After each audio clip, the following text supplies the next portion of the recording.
Good morning, everybody. Lee Brower here, and welcome to this week's edition of Meaningful Monday. I am grateful to be here, and I am glad to be here. I just noticed, I don't want any of you to think this is my relatives.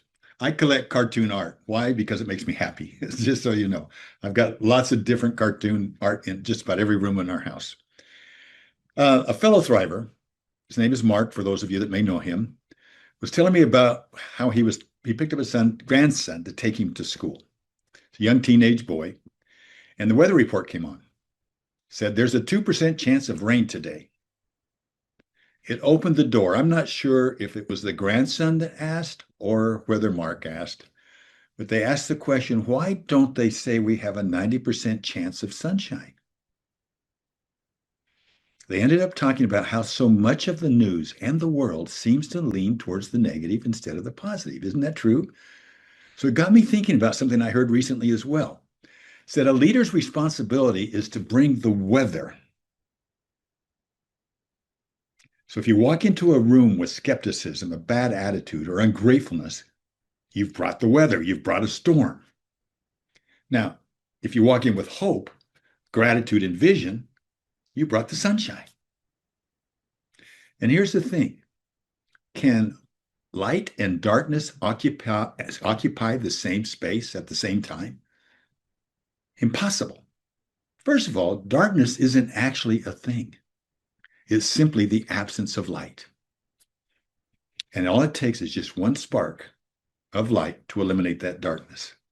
And gratitude works the same way.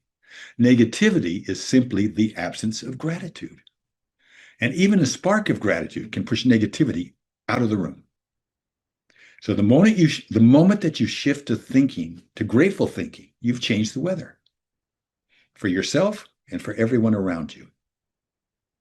Now, here's something I've been practicing for the last 4 months to get your take on this. Every night as I lay down and I close my eyes, I breathe in slowly through the nose, hold it for about 4 seconds, and during that time, I think of someone or something I'm grateful for that happened that day, or maybe just anything that may be in my life. Then I exhale slowly and let the gratitude settle in.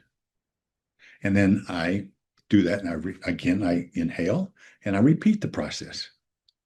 I said, that's got to do some good. So I decided to go AI, went to Perplexity, and I said, why is this a good response? So let me just read you what Perplexity said. It said, your nightly practice of combining deep breathing with focused gratitude visualization is an excellent switch for shifting into a calm, positive state before sleep.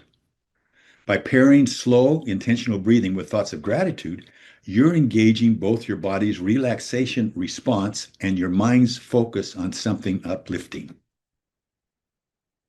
So it seems to me that if you deeply lean into gratitude, the mental light that it produces makes it harder for negativity to fully occupy your awareness.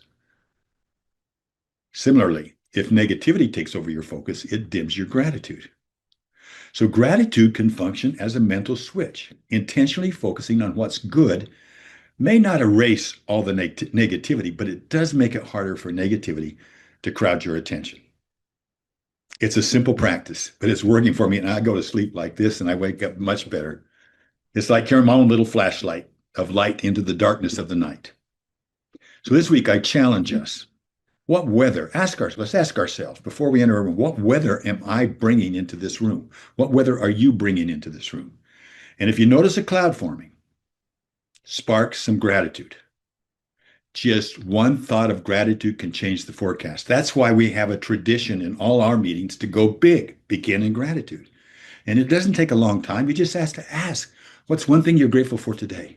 And just by asking that one thing, you get dopamine and serotonin. Boom, you get that spark of gratitude. It takes away the negativity. You don't know how much negativity they're bringing into the room and what happened to them before they got there. Use it to your advantage. I like this quote by Bob Marley. Some people feel the rain. Others just get wet. One thought of gratitude can change the forecast. So let's be the ones who feel the sunshine. Have a meaningful week, and I do look forward to talking to you next week. Bye-bye.